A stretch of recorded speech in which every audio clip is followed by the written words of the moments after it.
ஒழுக்கத்தையும் சிதைத்து விட முடியும், எவனுடைய பிம்பத்தையும் உடைத்து விட முடியும் என்று சமூக ஊடகங்களிலும் பல பேர் முயற்சி செய்கிறார்கள். அப்படியெல்லாம் செய்து தந்தை பெரியாரின் பிம்பத்தை உடைத்து விட முடியுமா? அண்ணாவின் ஆற்றலை உடைத்து விட முடியுமா? கலைஞரை சிதைத்து விட முடியுமா? பெருந்தலைவர் காமராஜரின் பெருமையை யாராவது பறித்து விட முடியுமா? முடியாது என்று எங்களுக்கு தெரியும்.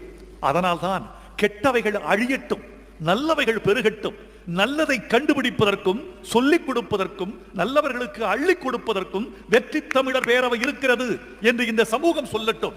இன்றைக்கு பார்த்தால் தோழர்களே, எந்த ஒரு அமைப்பும் எந்த ஒரு இயக்கமும் நாட்டின் தீமைகளை சொல்ல பிறந்தவைகளே தவிர நாட்டின் நன்மைகளை சொல்ல பிறக்கவில்லை என்று நாம் வருத்தத்தோடு சிந்திக்கிறோம். ஆகவே தோழர்களே, இந்த அமைப்புகளுக்கு மத்தியில் வெற்றி தமிழர் பேரவை என்று நான் மங்களத்தில் தொடங்கிறேன். வெற்றி